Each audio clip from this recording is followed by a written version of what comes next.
A wife works like a maid for her husband. If she doesn't listen to him, they might get divorced. I'm really mad, I told someone. My husband Tom took my special credit card and spent lots of money without asking me. He knew I was busy with work. They're on a vacation overseas. I feel really disrespected. I didn't answer Tom's phone call. Instead, I started planning how to get back at him. I'm Holly Smith. I used to be a famous actress in the USA. People all over the world love me, and I even made it big in Hollywood. I was famous for many years. But then I got married to Tom, who used to be my manager and helper. He took care of everything for me, from my health to my personal life. He's still helping me with my fashion stores now. I quit acting 10 years ago when I was 21. When I decided to stop acting while I was still really famous, it caused a big stir in the media. Fans were coming to my house, and I was getting tons of letters begging me to keep going.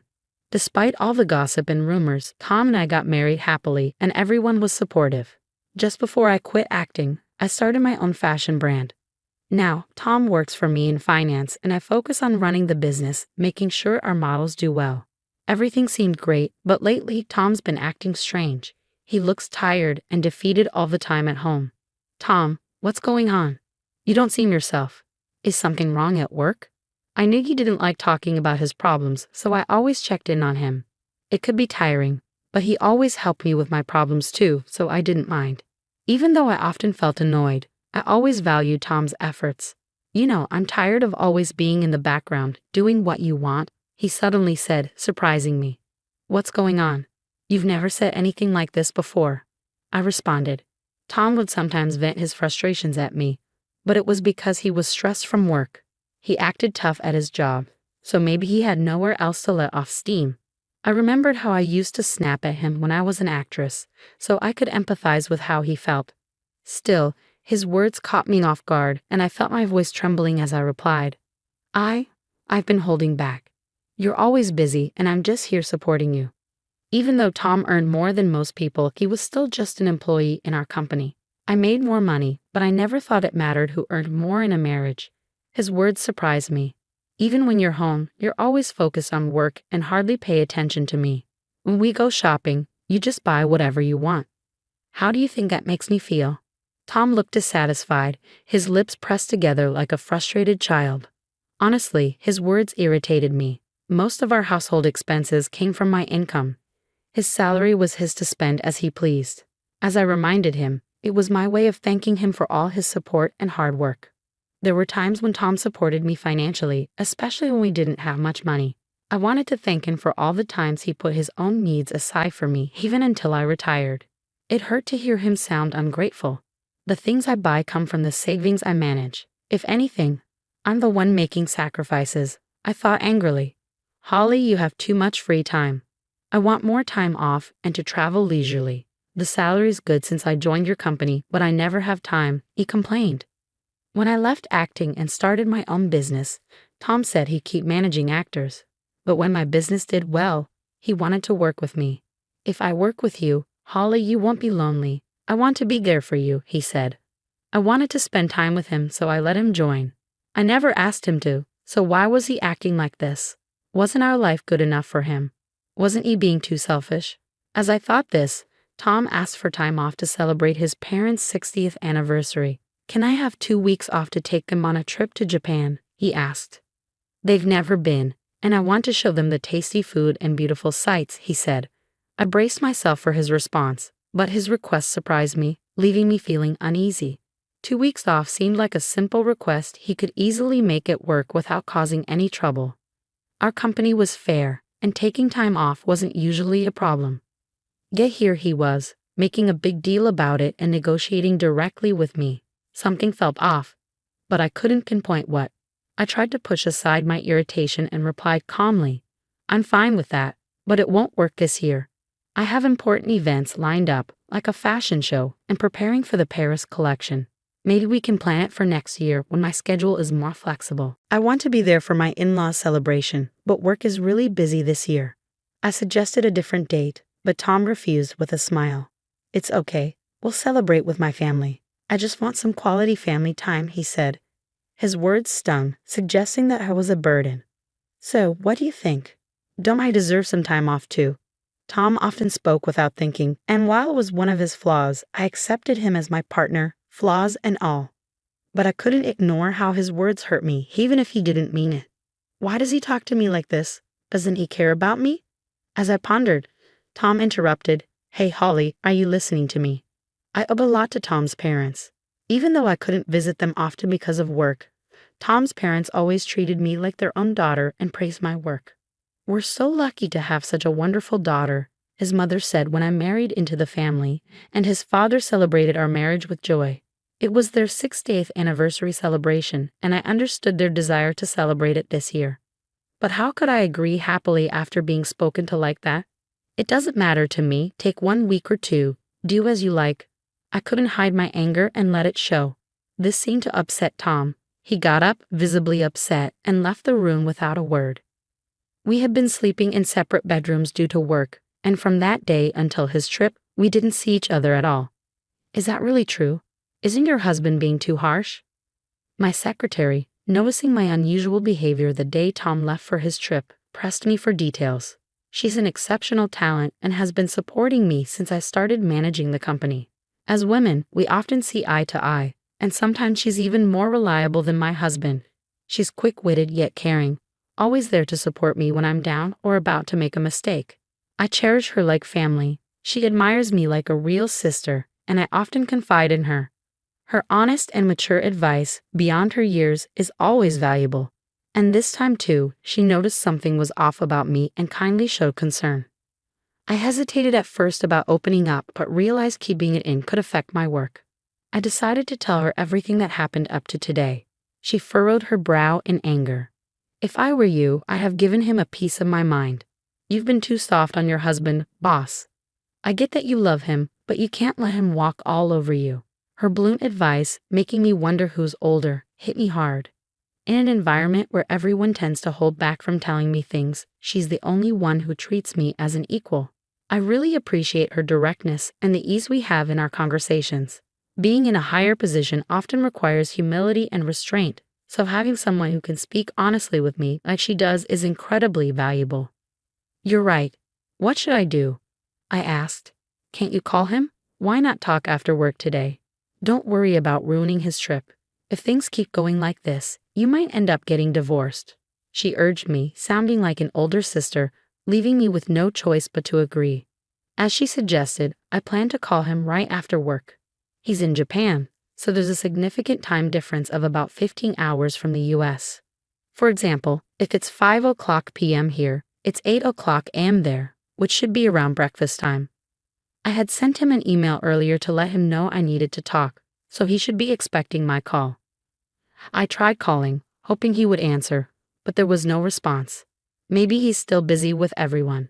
I'll try again later. Despite calling every 30 minutes, there was still no answer. Worried, I decided to contact my mother-in-law to check on him. Hello, Holly, you must be tired. I'm sorry we went on this trip without you. We wanted you to come, but Tom insisted otherwise, she said. I knew Tom's mother used to be strict, but now she's much more caring and always worries about my busy schedule.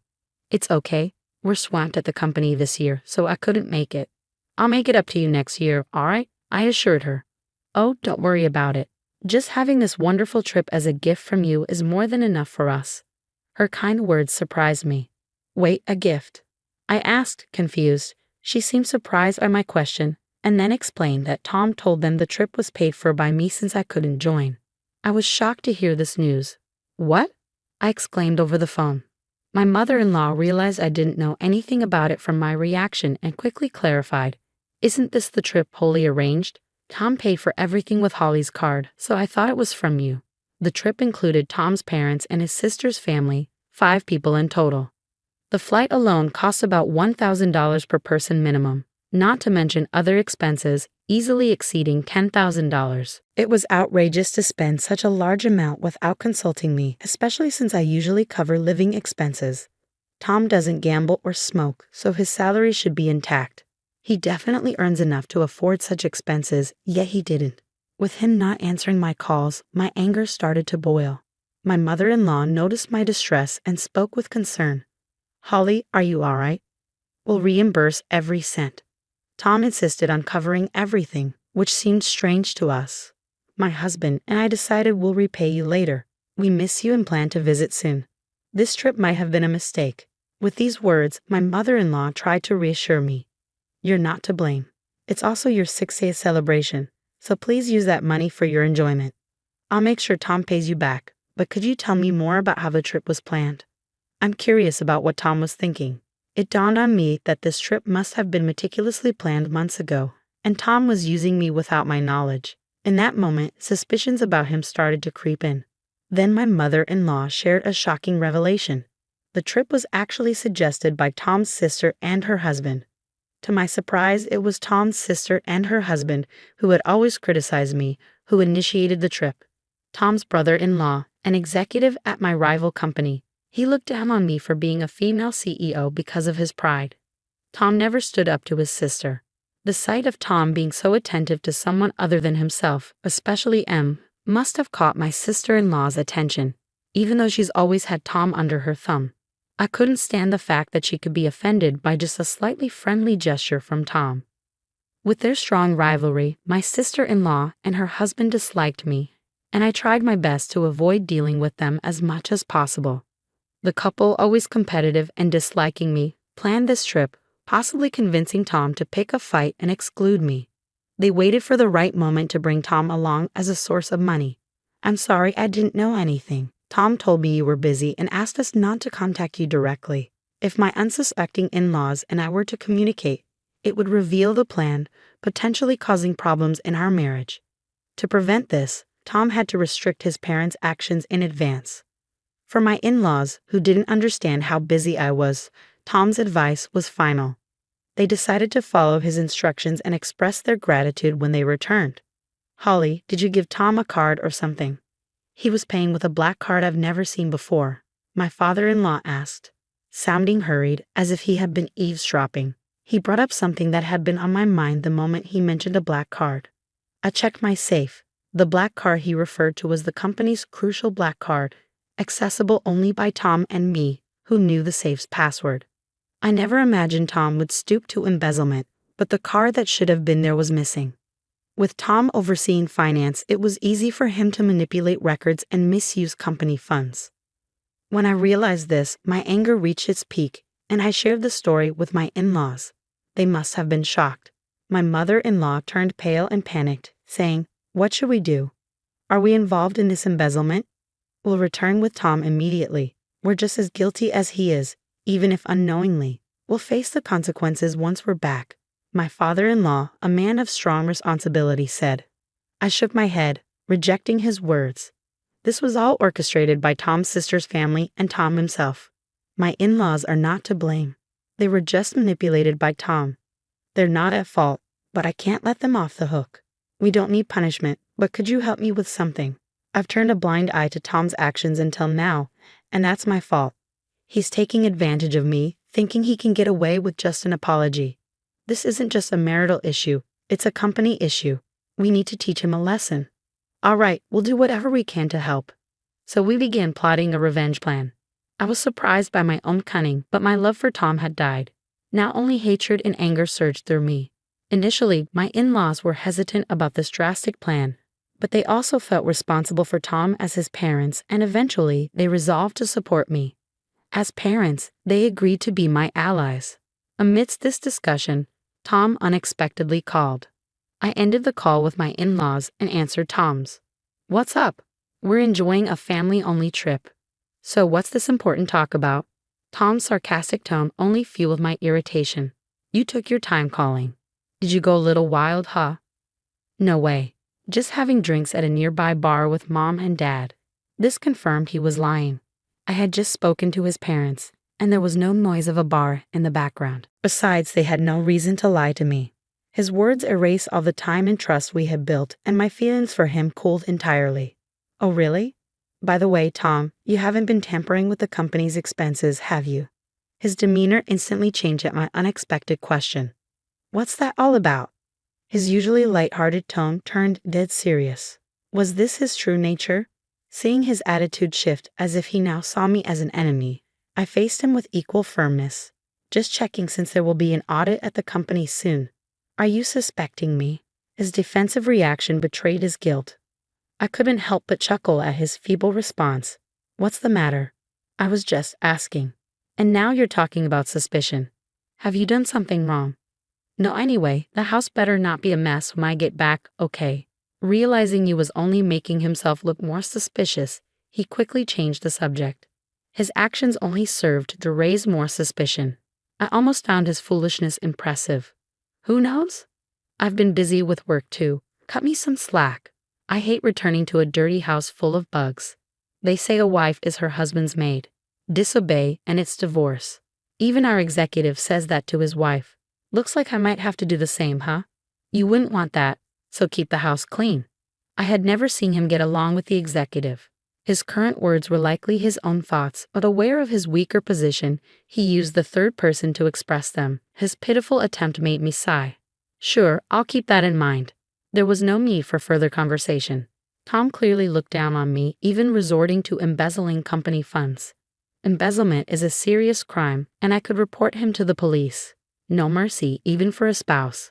But that alone wouldn't satisfy me. After ending the call with Tom, I immediately made a certain phone call. The next day, while busy preparing for the fashion show, I was bombarded with calls.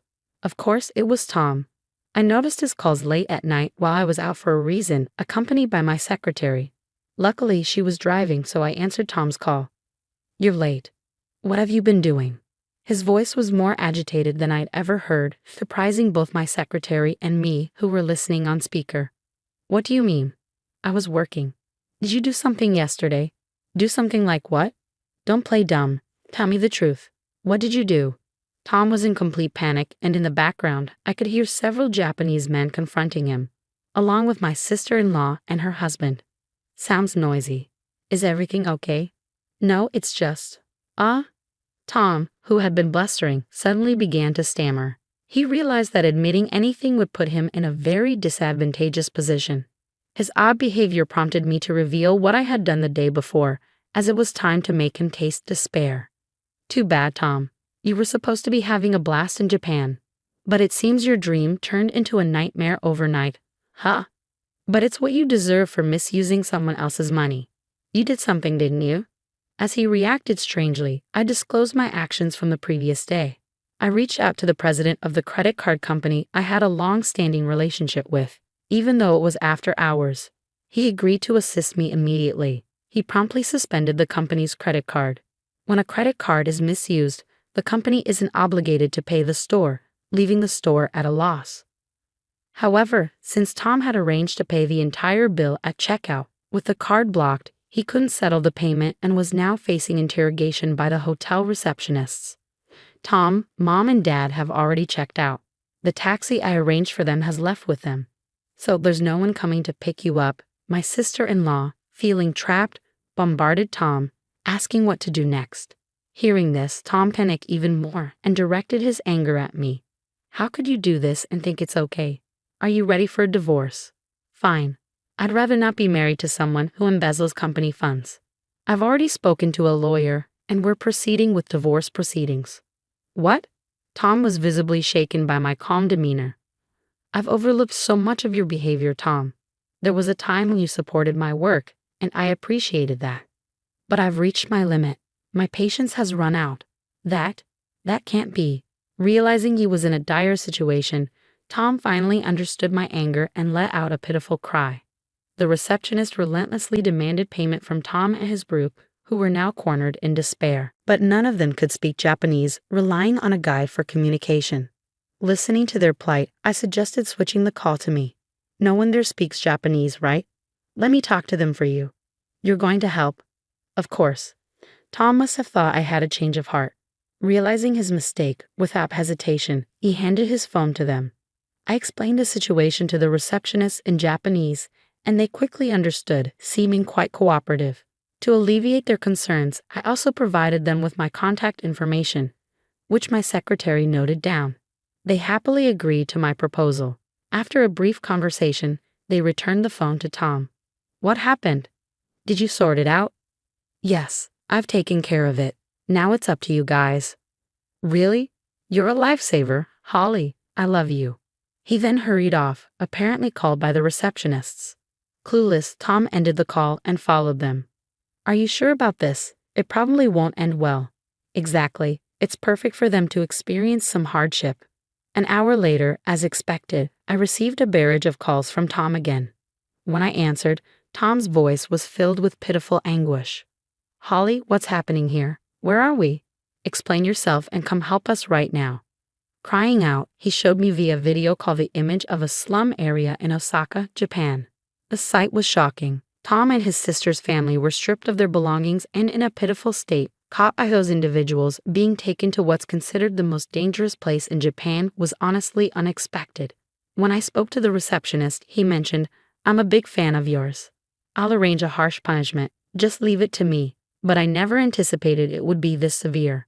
I couldn't help but laugh at the unexpected turn of events. You're lucky to be alive in Japan's most dangerous place. It's quite a miracle. What? Wait, Holly, what's going on? Explain yourself and come help us right now. Since it's a video call, they could probably hear everything clearly. Surrounding Tom and his group were homeless individuals, causing a stir. You folks caused trouble for Holly. Now face the consequences. Time to reflect. My in-laws chimed in, surprising everyone. What's going on? A friend of Holly flew us back on a private jet. We're back in the US and Holly picked us up. We realized you were trying to set Holly up. We told her to do whatever she wants with you guys. As they spoke, the onlookers behind them began confronting Tom's sister and her husband. The homeless folks were ruthless. If you had anything valuable, even women weren't spared. They were shouting while on the video call. In such a dangerous place, it's no wonder they became prime targets. I addressed the crowd in Japanese, telling them loudly that these men had used my card illegally and mistreated me. Every night, I urged them to do whatever they pleased with them. The locals, eager to join in, gladly agreed to make things difficult for them. Suddenly, the call ended, perhaps because someone grabbed the phone. Tom and his group were left in a dangerous neighborhood, terrorized daily and treated like slaves by the locals. Without money to return to the US, they were essentially stuck abroad. I confirmed the subsequent events with the hotel reception. Apparently, an acquaintance of the receptionist was a boss in the area and agreed to take care of Tom and his group in exchange for me treating him to some good liquor next time, assuring me not to worry. The deal was made under the condition that they would be protected from life-threatening situations.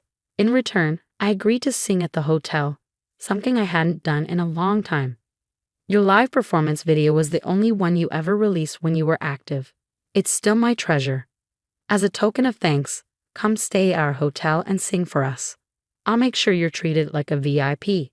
With the help of the men from the hotel, I successfully got revenge on Tom and his group.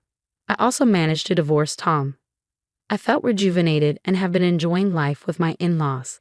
Tom's sister and her husband were fired for unexcused absences from work. Their phones were taken by the locals, leaving them without a means to contact anyone. My in-laws explained the situation well, so it didn't become a police matter, and no one seemed to care about them. Thus, my ties with Tom were completely severed. Since then, I've been focusing on work and living a happy life. Occasionally, I check on Tom and his group through the receptionist. They're still enduring harsh conditions, but I don't feel any sympathy for them. I asked for their lives to be spared, and now I'm relishing my life to the fullest.